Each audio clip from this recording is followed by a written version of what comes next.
আল্লাহ তাআলার পক্ষ থেকে নির্দেশ আসলো আপনি বিবাহ করেন যায়নাব বিনতে জাহাশকে। নবীজিও সামাজিক চাপ অনুভব করতেছিলেন যে মানুষ কি বলবে, সমাজ কি বলবে, কিন্তু আল্লাহ তাআলার নির্দেশ, নবীজি বিবাহ করলেন যায়নাব বিনতে জাহাশকে। এই বিবাহের মাধ্যমে জাহেলিয়াতের সময় শতাব্দীর পর শতাব্দী ধরে চলে আসা একটা কুসংস্কারের কবর রচনা হয়ে গেল। একটা হালাল বিষয়কে তারা হারাম মনে করত, আল্লাহ তাআলা আমার আপনার নবীর মাধ্যমে ওই হালাল বিষয়টাকে সমাজে সুপ্রতিষ্ঠিত করে দিলেন। ঠিক কিনা বলেন? এই বিষয় নিয়ে অপবাদ দেওয়ার কোনো সুযোগ নেই। নবীজি অনেকগুলো বিবাহ করেছেন, হ্যাঁ, যতগুলো বিবাহ করেছেন প্রত্যেকটার পেছনে শরঈ কারণ আছে। কোন বিবাহ নবীজি আল্লাহ তাআলার নির্দেশবিহীন করেন নাই। একদিন নবীজি বাইতুল্লাহর সামনে বসে আছেন, কাফেররাও অদূরে বসে আছে। কাফেরদের মধ্যে পরামর্শ হয়েছে। উতবা ইবনে রাবিআকে বলতেছে, তুমি তো খুব বাকপটু, তুমি যাও, মুহাম্মদ এরকম করে কেন, কিছু প্রলোভন দিয়া তাকে ফিরাইতে পারো কিনা। সে চলে আসছে নবীজির কাছে, এসে বলে, ভাতিজা তোমার কি হয়েছে বলো, তুমি যদি জাদুগ্রস্ত হও, কোনো জিন যদি তোমার ক্ষতি করে থাকে বলো, আমরা টাকা তুলে তোমার চিকিৎসা করায়া দিব। তুমি যদি নেতৃত্ব চাও বলো, তোমাকে আমরা আমাদের নেতা বানায়া দিব। তুমি যদি আমাদের মধ্যে গোটা আরবের মধ্যে সবচাইতে বড় ধনী হতে চাও, তাহলে আমরা তোমাকে ধনী বানায়া দিব। আর তুমি যদি কোনো নারীর জন্য এমনটা করো, শুনে নাও, আমাদের প্রত্যেকের দরজা তোমার জন্য খোলা থাকবে, যাকে পছন্দ তুমি তাকেই গ্রহণ করতে পারবা। চিন্তা করছে এই প্রলোভন দিলাম কাজ হয়ে যাবে মনে হয়। নবীজিকে কথা বলার পরে নবীজি তার কোরআন শোনায় দিছে। যদি নারীর লোভ থাকতো, এই প্রস্তাব দুনিয়ার কেউ ফিরায়? সবচাইতে বড় ধনী হবে, সবচাইতে বড় নেতা হবে, যত সুন্দরী যত নারী দরকার সবাইকে পাবে, এই সুযোগ কাফেররা নবীজির জন্য ওপেন করে দিয়েছেন। এজন্য নবীজির যদি এই সমস্ত বিষয়ের লোভ থাকতো, ওই প্রস্তাব তিনি গ্রহণ করতেন। ঠিক কিনা বলেন? তাহলে নবীর ব্যাপারে যে নারী লিপ্স বলা হয়, এটা নিঃসন্দেহ অপবাদ এবং নবীজির শানে সর্ব উচ্চ এক বেয়াদবি। ঠিক কিনা বলেন? অনেকে আবার আয়েশা সিদ্দিকা রাদিয়াল্লাহু তাআলা আনহার ব্যাপারে অপবাদ দেয়, অথচ আয়েশা সিদ্দিকা রাদিয়াল্লাহু তাআলা আনহার মাধ্যমে গুরুত্বপূর্ণ 3টা বিধান আল্লাহ তাআলা নাজিল করেছেন। আয়েশা সিদ্দিকা রাদিয়াল্লাহু তাআলা আনহাকে কেন্দ্র করে তায়াম্মুমের বিধান নাজিল হয়েছে। অপবাদ দিলে কি শাস্তি তার বিধান নাজিল হয়েছে, সাথে সাথে ব্যভিচারের কি শাস্তি হবে আল্লাহ তাআলা এই বিধান নাজিল করেছেন। সাথে সাথে আয়েশা সিদ্দিকা রাদিয়াল্লাহু তাআলা আনহার পবিত্রতার ঘোষণা স্বয়ং আল্লাহ তাআলা নিজে দিয়েছে। তাহলে নবীজির ব্যাপারে আরেকটা অপবাদ তারা দিত যে পালক পুত্র যায়েদের বউকে উনি আবার বিবাহ করছে। জাহেলিয়াতের সময় একটা কুসংস্কার ছিল যে পালক পুত্রকে ঔরসজাত পুত্রের মতোই মনে করা হইত। মানুষেরা পালক কন্যাকে ঔরসজাত কন্যার মতো মনে করত, কিন্তু বাস্তবতা হলো, কেউ যদি কোনো ছেলেকে লালন পালন করে, ওই ছেলেটা যখন বালেগ হয়ে যাবে, যিনি লালন পালন করেছেন তিনি আর তার সামনে যেতে পারবেন না, তার সামনে তাকে পর্দা করতে হবে। একটা মেয়েকে লালন পালন করছে, মেয়েটা এখন বালেগা হয়ে গেছে, এই যে পালক বাবা, যে সে আর মেয়ের সামনে যাইতে পারবে না, মেয়েও বাবার সামনে আসতে পারবে না, এটাই শরীয়তের আইন। জাহেলিয়াতের সময় এই বিষয়টা খুব প্রসিদ্ধ ছিল। স্বাভাবিক মানুষ মনে করত পালক পুত্র ঔরসজাত পুত্রের মতো। কিছু কিছু সময় আছে বলার চাইতে করার মাধ্যমে ফায়দা হয় বেশি। ঠিক কিনা বলেন? অনেক উপমা দেওয়া যাবে। যেমন রাসূলুল্লাহ সাল্লাল্লাহু আলাইহি ওয়াসাল্লাম হুদায়বিয়ার সন্ধি যখন হয়েছে, মক্কায় আসতেন উমরা করার জন্য, কিন্তু চুক্তির কারণে এই বছর আর উমরা করা সম্ভব নয়। সবাই চিন্তা করছে উমরায় যাব, অনেকে জন্তু নিয়ে আসছে, আমরা আল্লাহর সন্তুষ্টির জন্য ওইগুলোকে জবাই করব। যখন চুক্তি সম্পাদিত হয়ে গেল যে এই বছর আর উমরা করা যাবে না, ফিরে যেতে হবে, সকল সাহাবাদের মন খারাপ, কারণ দীর্ঘদিন পর তারা মক্কার জমিনে প্রবেশ করতে চেয়েছিল, আত্মীয় স্বজন প্রিয়জনদের সাথে দেখা হবে, কিন্তু চুক্তির মাধ্যমে যখন আবার কাছে এসে ফিরে যাওয়া লাগবে, তারা মনক্ষুণ্ণ হলেন। নবীজি নির্দেশ দিলেন যার সাথে যেই জন্তু আছে সবগুলোকে কোরবানি করে দাও, জবাই করে দাও। 3 বার বলছেন নবীজি। সাহাবায়ে কেরাম এতটা অন্যমনস্ক ছিলেন যে নবীজির কথা তারা ঠিকমতো শুনেন নাই, যার কারণে কেউ জবাই করে নাই। নবীজি ঘরে গেলেন। ওই সফরে নবীজির সাথে ছিলেন উম্মে সালামা রাদিয়াল্লাহু তাআলা আনহা। উম্মে সালামার সাথে নবীজি পরামর্শ করতেছেন, বিষয়টা তো এরকম, কেউ তো আমার কথা শুনলো না, 3 বার বললাম, এরপরেও কেউ প্রাণীগুলা জন্তুগুলা জবাই করে না। উম্মে সালামা রাদিয়াল্লাহু তাআলা আনহা বললেন, আপনার কিছু বলার প্রয়োজন নাই, আপনি আপনার জন্তুটা নিয়ে তাদের সামনে নিয়ে জবাই করে দেন। নবীজি এবার তাদের সামনে যখন জন্তু নিয়ে জবাই করে দিলেন, উপস্থিত সাহাবায়ে কেরাম যাদের সাথে জন্তু ছিল জবাই দেওয়ার, নবীজিকে করতে দেখে তারাও জবাই করে দিল। তার মানে কিছু কিছু সময় আছে বলার চাইতে প্র্যাকটিক্যাল ভাবে যদি করা হয় তাহলে এটার প্রভাব সমাজে বেশি পড়ে। রাসূল আকরাম সাল্লাল্লাহু আলাইহি ওয়াসাল্লামের বোন ছিল উনি, ফুফাতো বোন যায়েনাব বিনতে জাহাশ। যায়েদ রাদিয়াল্লাহু তাআলা আনহুর সাথে বনাবনি হয় নাই, নবীজি বারবার চেষ্টা করেছেন মিলায়া দেওয়ার জন্য, হয় নাই, ছাড়াছাড়ি হয়ে গেল। আল্লাহ তাআলার পক্ষ থেকে নির্দেশ আসলো, আপনি বিবাহ করেন যায়েনাব বিনতে জাহাশকে। নবীজিও সামাজিক চাপ অনুভব করতেছিলেন যে মানুষ কি বলবে, সমাজ কি বলবে, কিন্তু আল্লাহ তাআলার নির্দেশ, নবীজি বিবাহ করলেন যায়েনাব বিনতে জাহাশকে।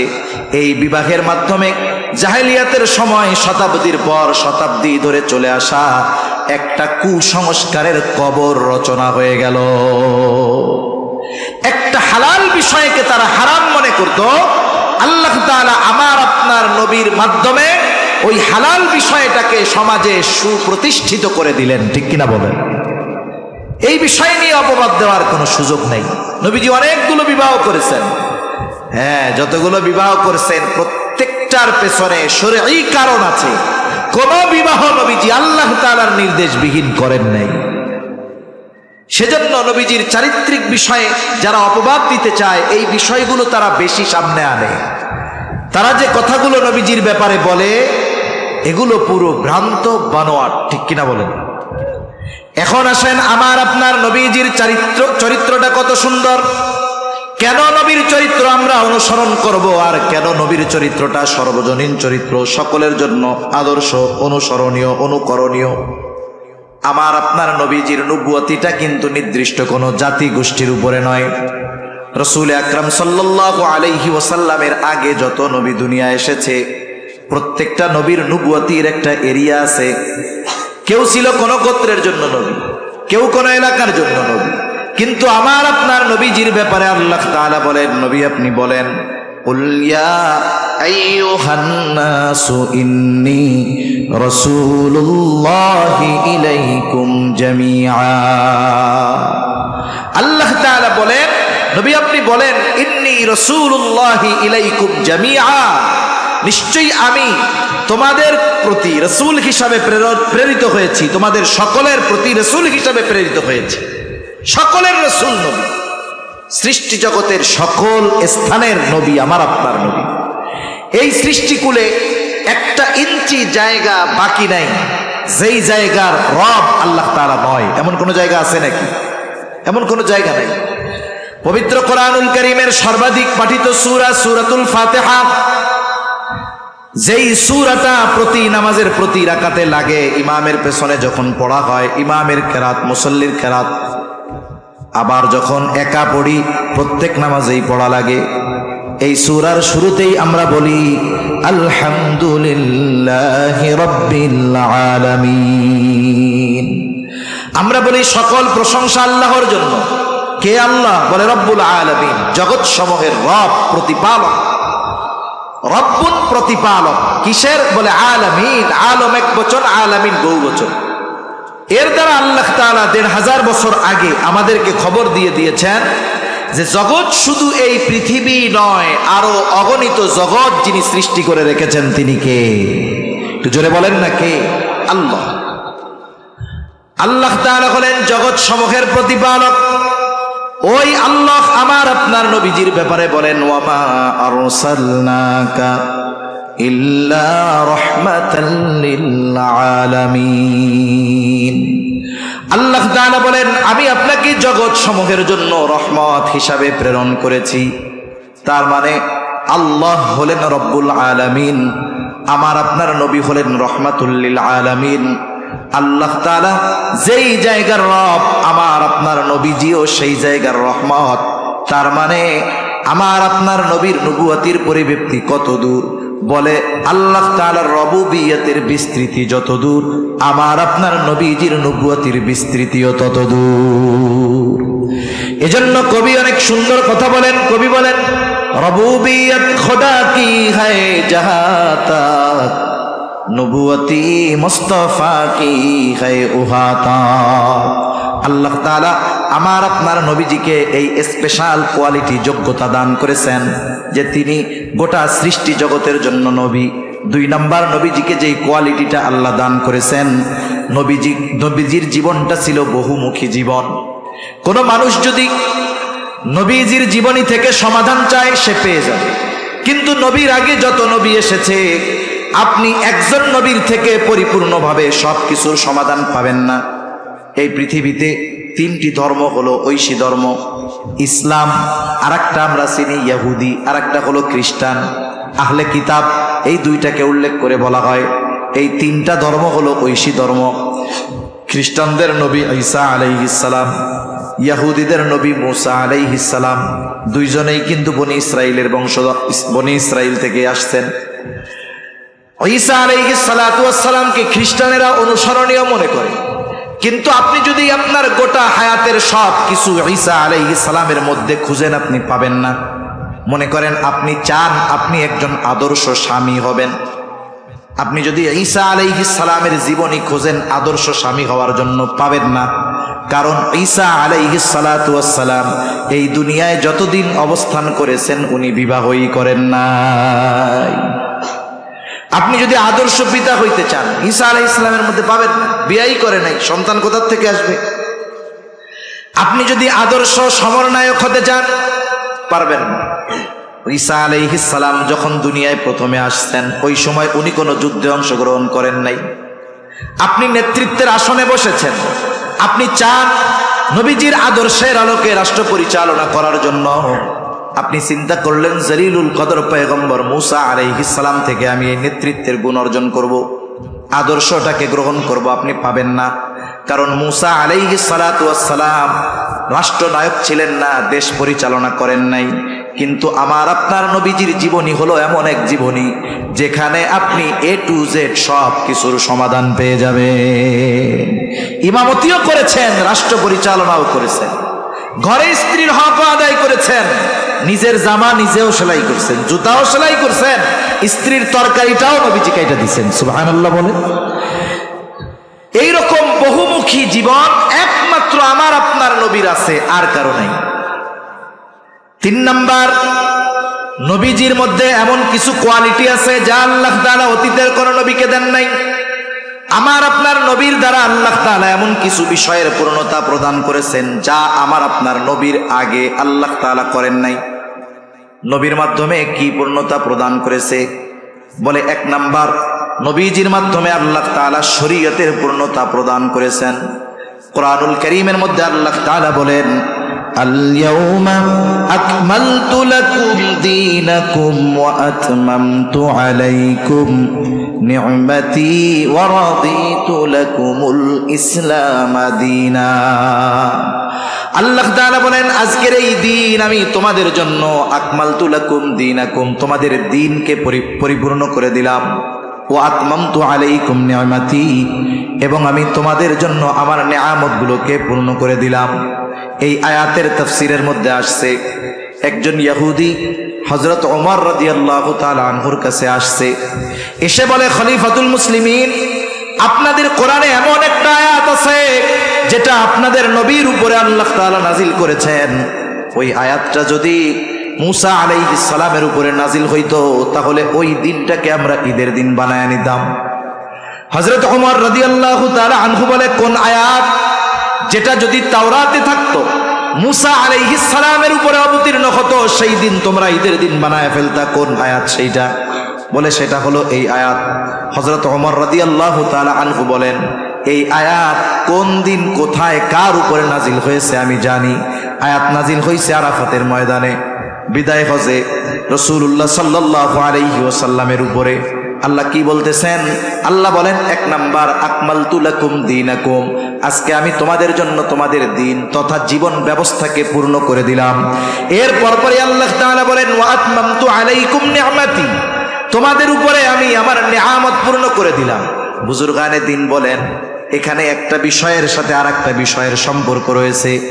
আমরা প্রত্যেকেই আল্লাহ তাআলার নিয়ামতের আশা করি কি করি না?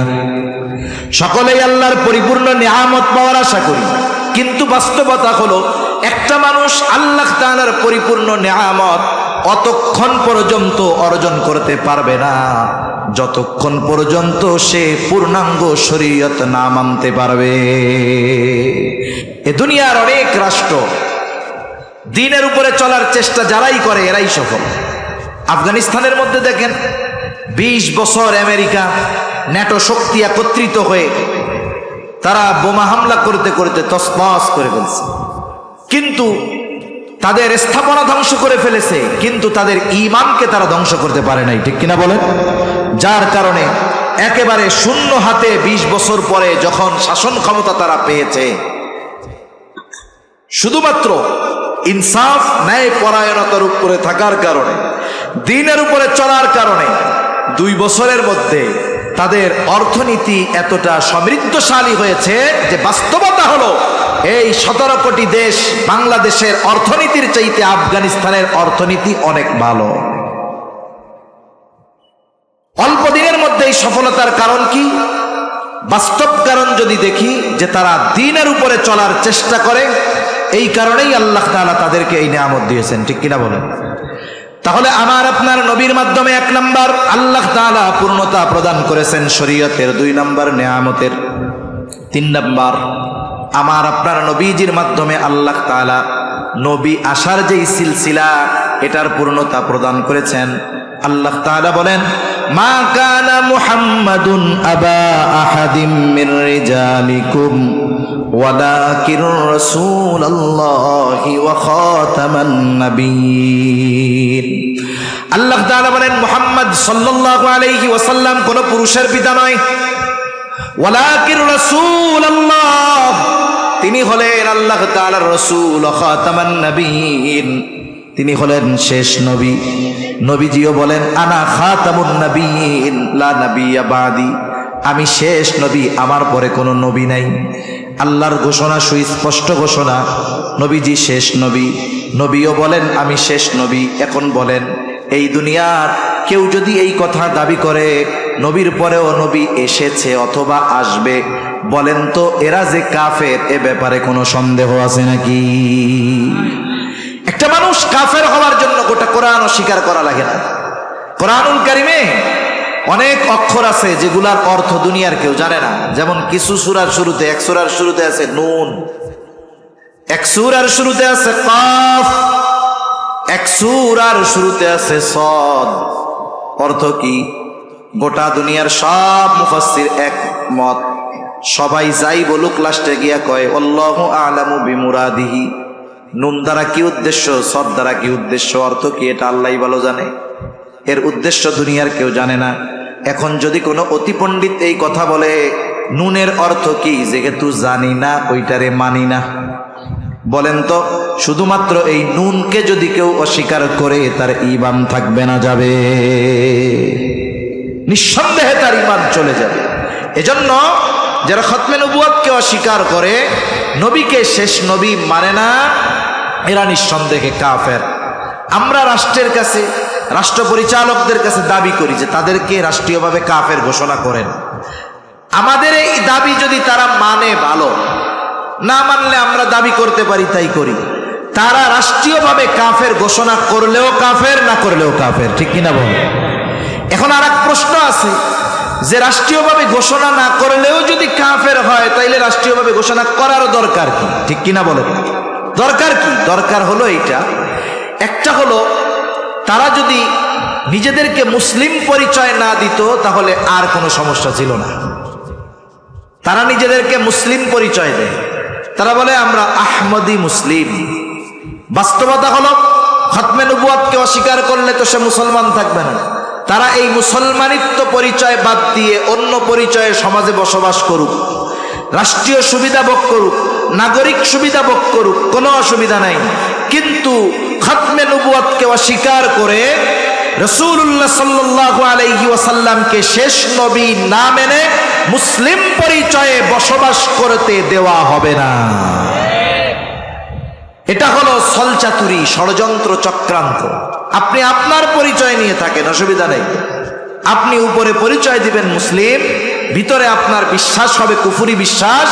এটাই হলো মূল সমস্যা। কারণ এই মুসলিম ছদ্মবেশধারী মানুষগুলো মুসলিম সমাজের মধ্যে ঢুকে সরল মানা মুসলমানদের ঈমানহীন করার ষড়যন্ত্র চক্রান্তে তারা লিপ্ত রয়েছে, ঠিক কিনা বলেন? এটাই মূল কারণ যে তারা তাদের মূল পরিচয় নিয়ে বসবাস করুক, অসুবিধা নেই, কিন্তু মুসলিম পরিচয় দেওয়ার অধিকার তাদের নেই। তাহলে নবীজির মাধ্যমে আল্লাহ তাআলা শরীয়তের পূর্ণতা প্রদান করেছেন, নেয়ামতের পূর্ণতা প্রদান করেছেন, নবুয়তের পূর্ণতা প্রদান করেছেন। 4 নাম্বার, আমার আপনার নবীজির মাধ্যমে আল্লাহ তাআলা উত্তম আখলাকের পূর্ণতা প্রদান করেছে। আল্লাহর নবীর চরিত্রের বৈশিষ্ট্যগুলোর মধ্যে অন্যতম একটি বৈশিষ্ট্য হলো রাসূল আকরাম সাল্লাল্লাহু আলাইহি ওয়াসাল্লামের চরিত্রের গ্রাফ উঁচু নিচু ছিল না। যেমন একটা মানুষকে যখন লাইফ সাপোর্টে রাখে, দেখবেন স্ক্রিনের মধ্যে একটা দাগ দেখা যায়, এই দাগটা কি হয়, উঁচু নিচু এরকম হয়, মানে শ্বাস প্রশ্বাস এখনো চলতেছে। লোকটা যখন একবারে মারা যায় তখন যদি লাগায়, ওই গ্রাফটা একবারে সোজা থাকে, আর উঁচু নিচু থাকে না। নবীজির চরিত্র এরকম ছিল যে নবীজি শাসক হিসাবে ভালো, কিন্তু স্বামী হিসাবে একটু কম ভালো এমন ছিলেন না। নবীজি প্রত্যেকটা ক্ষেত্রে সর্বোত্তম চরিত্রের অধিকারী ছিলেন, সুবহানাল্লাহ বলেন। ঘরে একটু চরিত্র বেশি ভালো ছিল, বাইরে একটু কম ছিল এমন না, বরং নবীজির চরিত্র ঘরে যেমন 100-এ 100, বাহিরেও তেমন 100-এ 100। এটা নবীজির চরিত্রের অন্যতম এক বৈশিষ্ট্য। আর আমার আপনার নবীজির চরিত্রে সত্যায়ন করেছেন কে? রাসূল আকরাম সাল্লাল্লাহু আলাইহি ওয়াসাল্লাম। সর্বোত্তম চরিত্রের অধিকারী হওয়ার জন্য যেই গুণাবলীগুলো দরকার সেগুলো নবীর মধ্যে ছিল।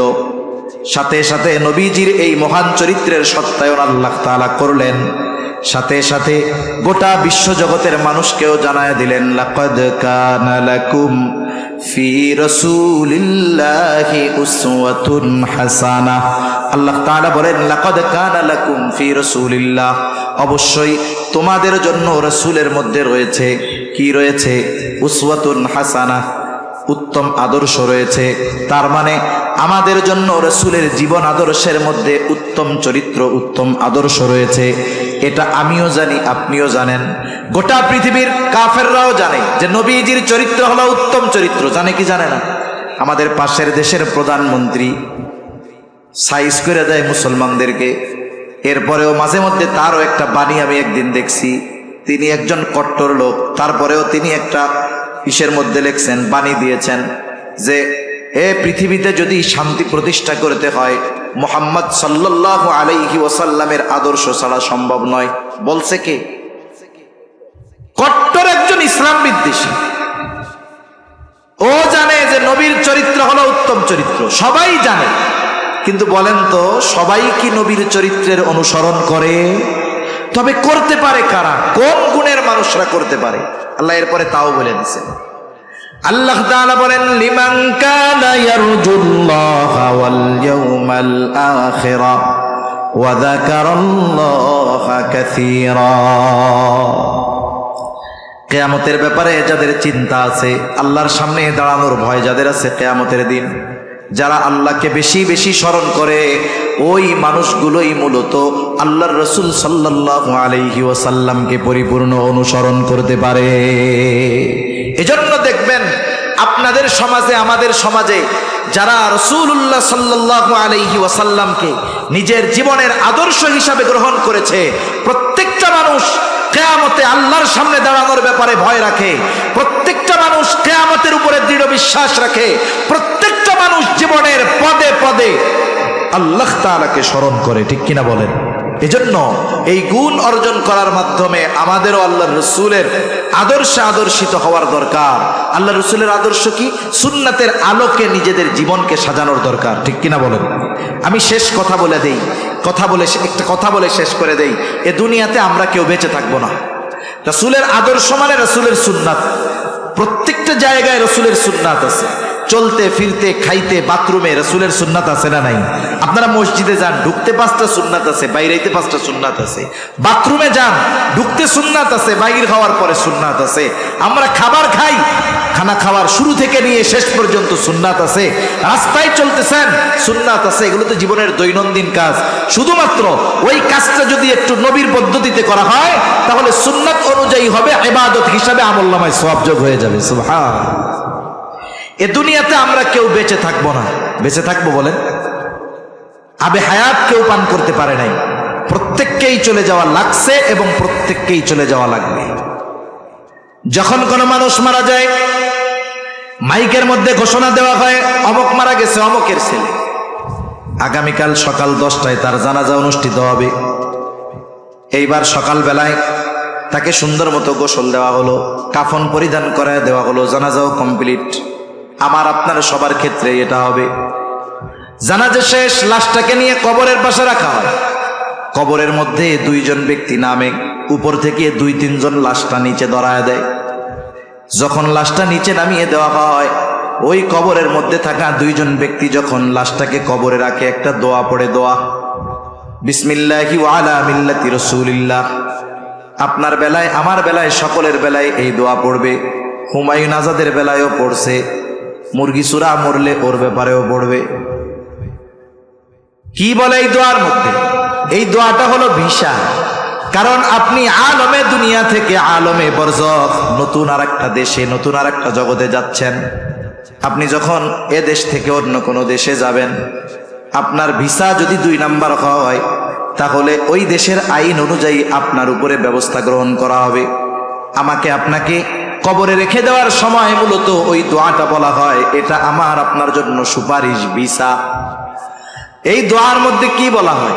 বিসমিল্লাহি ওয়া আলা মিল্লাতি রাসূলিল্লাহ এর দ্বারা কি বলে? বুজুর্গানে দ্বীনের ভাষায় বলি, ওনারা বলেন আসলে মূলত বলা হয় যে আল্লাহ, আপনার নামে এমন এক ব্যক্তিকে এখন কবরস্থ করতেছি, যার গোটা হায়াত সুন্নাতের উপরে অতিবাহিত হয়েছে।